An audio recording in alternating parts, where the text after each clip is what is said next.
if you've already tried every single English learning app, you've chased every single shiny object, you've tried every method to learn English as fast as possible, but you're still stuck, then this video is for you. I'm willing to bet that after months of practicing, or maybe even years of practicing English, you are still not quite at the level that you want to be, which is a spontaneous, fluent, and confident English speaker. If you're watching this video and you're at the intermediate level of English, you probably don't have much trouble understanding English when it's spoken in a clear way, like I'm speaking right now. But when it comes to speaking, you still haven't quite been able to figure out what works when it comes to actually making progress and getting to that next level. And the good news is there actually is one exercise that you can do that can fix this and then eventually and progressively get you to the advanced level when it comes to speaking in English. Now, to be clear, it's simple to understand, but it's not necessarily easy to apply. It's also not a shortcut, but if you're tired of just wasting time on methods that don't actually work or give you results, then if you're willing to commit to this one exercise, I'm telling you, you will see results if you stick it through to the end. Now, many of you have probably tried all sorts of methods, from flashcards to English learning apps to AI apps to watching videos with subtitles, etc. And I've done all the same things too when I had to learn a new language. And I've done all of the things that were a complete waste of time and some things that I eventually discovered that actually work. And I'm sure a lot of you have been able to actually see and recognize your progress since you first started and you were a beginner. And some of you even have very large, vast English vocabularies. You just can't quite articulate it in the way that you envision. And this will never change unless you implement this framework, which is the following. It all comes down to active, uninterrupted output generation. And this is the intentional practice of speaking, writing, typing, or texting in English continuously without stopping to correct yourself or stopping to look up a word or an expression. It's just doing it continuously and prioritizing your spontaneity and your flow and your rhythm over perfection.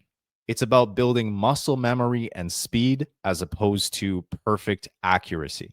And I noticed this is even common with a lot of you guys who are very smart and learned English in a very advanced way with very advanced grammatical rules and advanced grammar. Maybe you even learned English through formal education, but you still can't quite articulate yourself in any way that's comparable to a native English speaker. And simply put, this might just be because you're trying to be a little bit too perfect when it comes to the way that you communicate in English. And maybe you'll speak too formally in informal situations, or maybe you'll speak too informally in formal situations.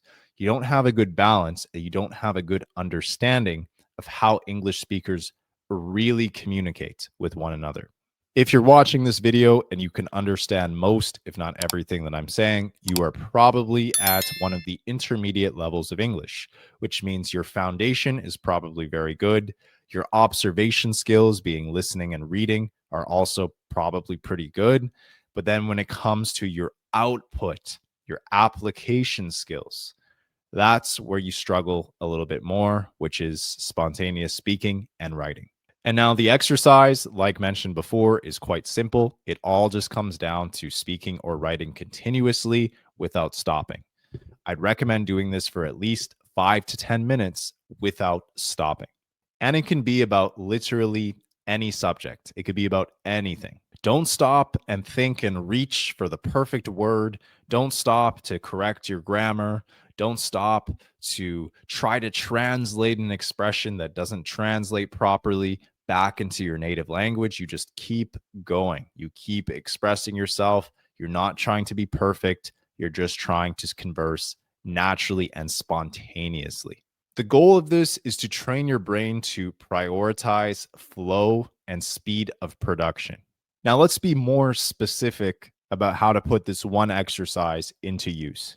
There are four simple techniques that you can follow. The first being free talking, or a stream of consciousness, as we could call it, at least once a day for minimum 5 minutes straight or longer. Take your phone, record yourself speaking, and then just talk about something, whether it was how your day went, it was about how you felt about a movie that you just watched, what your opinion was about a world event. Just record yourself speaking about anything, just expressing your opinion, expressing your thoughts, reflecting out loud for at least 5 minutes straight.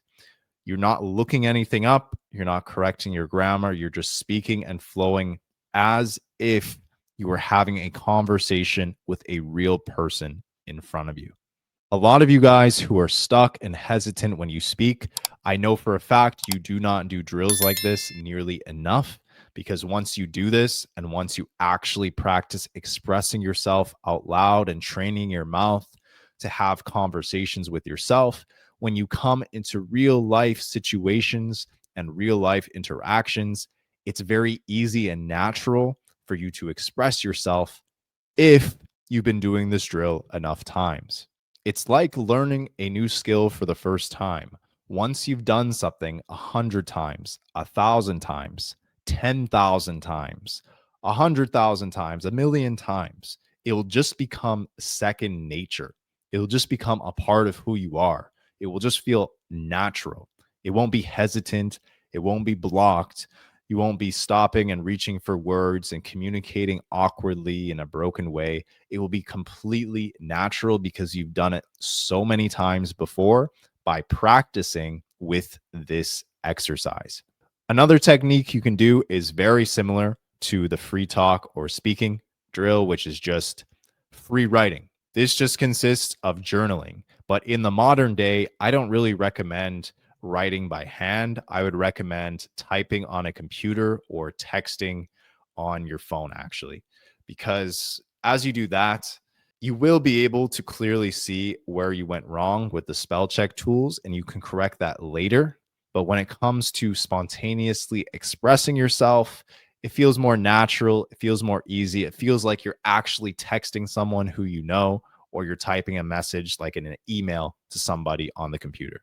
If you want to learn English and be able to use it for professional settings like work related purposes, then this is absolutely crucial that you know how to type spontaneously. If you need to compose an email that's really time sensitive and you don't have the time to properly translate it. Another very easy way to do free writing, if you actually want to have a real conversation by typing or texting, is just by having conversations with AI generated tools such as ChatGPT, for example. Now, when you're having conversations with AI tools like ChatGPT, they aren't really going to be an accurate representation of how a human would communicate. AI communicates significantly differently than a native English speaker would. However, this is still good just for practicing and getting prepared for how you personally would express yourself in English, despite what answers that the AI tool gives you.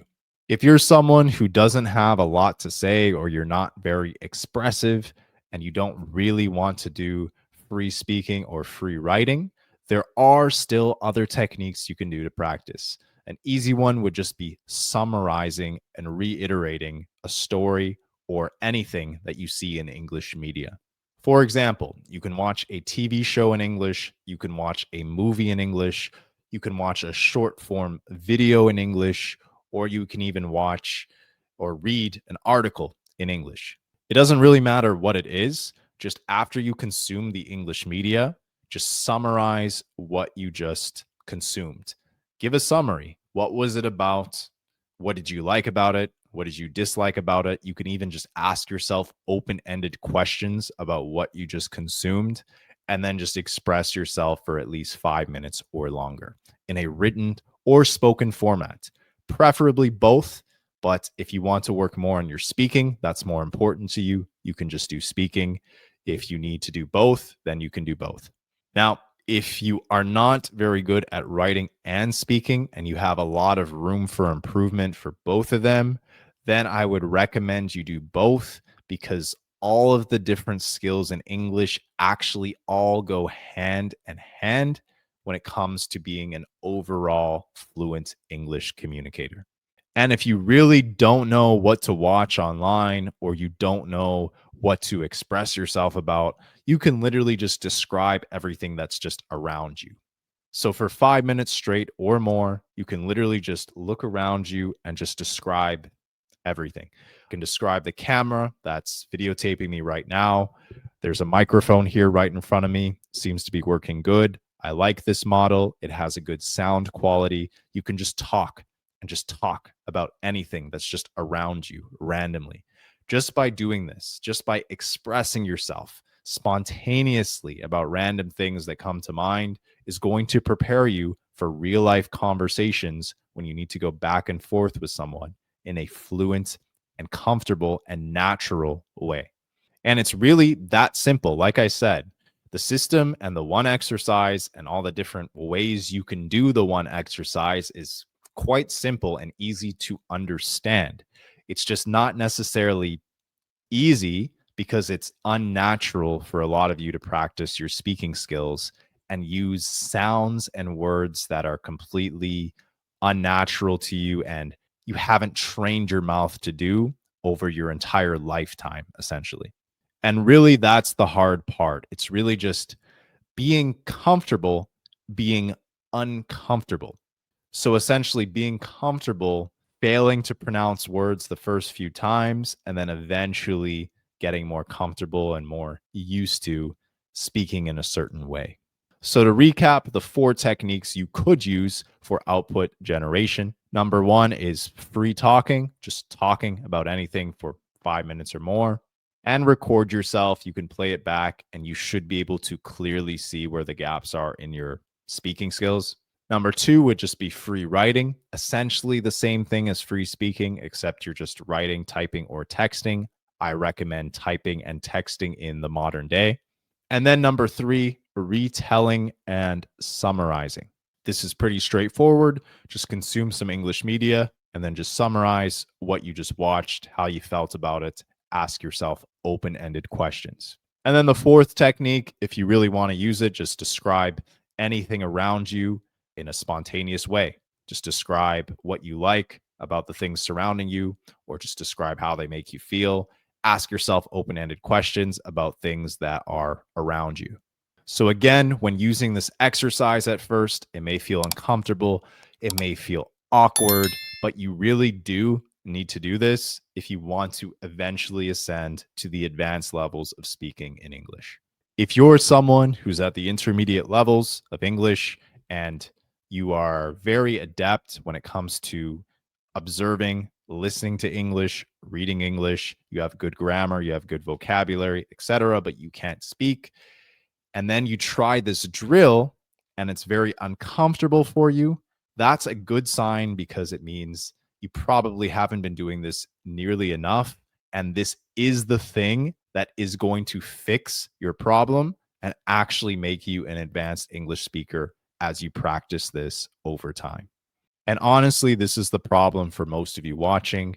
It's very easy for you guys to practice listening to English media, but it's not that easy for you guys to pronounce words that are unnatural. And honestly, a lot of you guys too also underestimate how much you actually need to practice speaking in order to be able to speak. It sounds obvious. If I practice speaking English, I'll get better at speaking.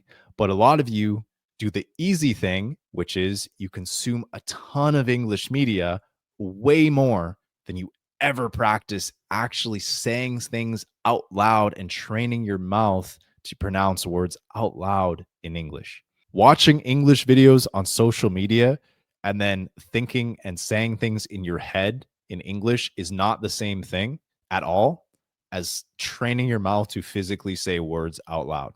Two completely different things. And that is why the vast majority of English learners at the intermediate level are good at understanding English, but they are not very good at speaking English. For the what you would think was an obvious reason, they don't speak English often enough, which is why they are not really fluent. when it comes to speaking English.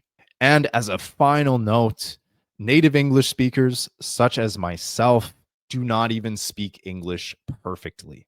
I will speak English and make grammatical mistakes on a daily basis. And I'm a native English speaker who's been speaking English for decades. I was also well educated. I was also brought up to be well spoken. I still make grammatical errors. People who speak English at the C2 level and don't make any grammatical errors, that's very rare. Most native English speakers are not even at the C2 level of English, I would say personally. Most native English speakers might fall somewhere between C1 and C2. We might be closer to C1 actually. So don't fall under the impression that you need to speak English perfectly to be a good English speaker. Now, if you got any value from this video at all, be sure to like the video. It'll help other English learners find this video to help their English too. And very soon, I'll be releasing a free training where I'll go into deeper detail on the system that you can use to learn English way faster than most other English learners out there, simply just by avoiding all the mistakes I made when I had to learn a new language and then implementing the strategies that actually work and will get you results. So if you want to check that out, I'll leave a link somewhere in the pinned comment or the description below. And if you want more insights to learn how to stop translating back into your native language when you're consuming English media or speaking English, be sure to watch the next video on the screen.